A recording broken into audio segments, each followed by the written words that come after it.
কাটে এরা বালু ফেলায় রাস্তা তৈরি করে বালু কোনো গাড়ি চলবে না নিজেরা যেহেতু গাদালি করে কোনো গাড়ি চলা দরকার নেই সব বন্ধ করে মোবাইল কোর্টে না হয় না একটার বাদ নেই করুন যারা যারা গাড়ি জড়িত আছে সব মোবাইল কোর্ট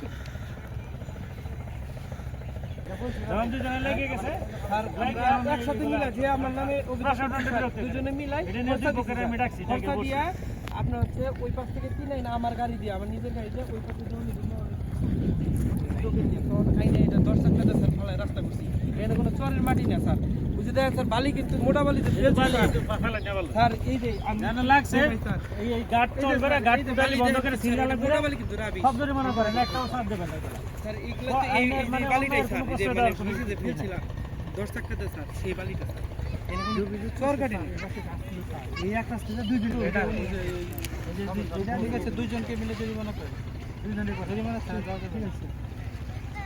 এটা কেমনে ভালো হবে দুই ভিডিও ভালো হবে বিরোধ কেমনে থাকে পরে দেখতেছি সমতল জমি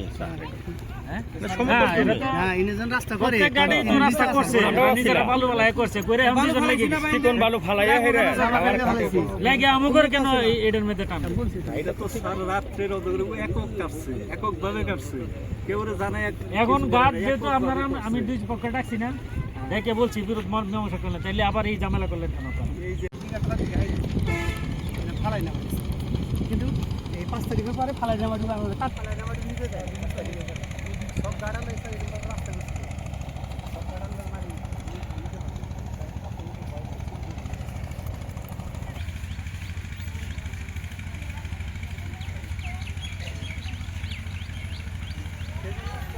মানে প্রশাসন কি আপনাদের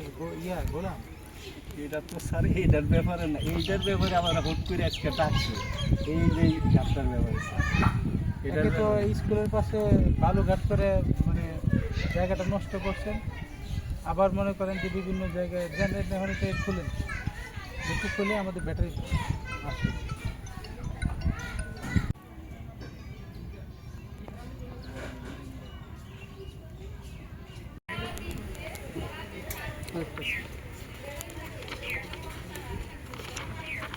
আপনারা সবাই জানেন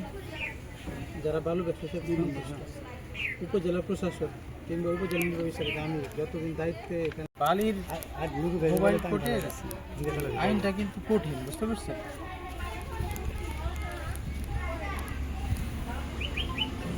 প্রাইমারি স্কুল আছে এই প্রাইমারি স্কুলের যারা ছোট ছোট বাচ্চা আছে তাদের পড়ালেখা শিক্ষা কার্যক্রম ব্যাহত হচ্ছে শিক্ষা কার্যক্রম পরিবেশ এবং স্কুলের যে ভৌত অবকাঠামো আছে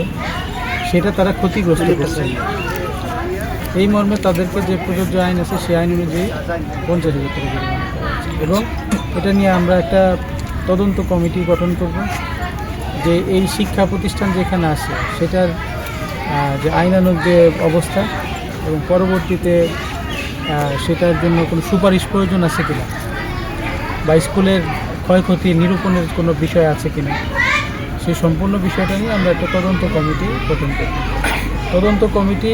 তদন্ত প্রতিবেদন জমা না দেওয়া পর্যন্ত এই স্কুলের আশেপাশে যে ঘাটগুলো আছে সেই ঘাটের কার্যক্রম আপাতত বন্ধ থাকবে তদন্ত প্রতিবেদন দিলে তারা প্রতিবেদন অনুযায়ী পরবর্তী প্রয়োজনীয় পদক্ষেপ নেওয়া হবে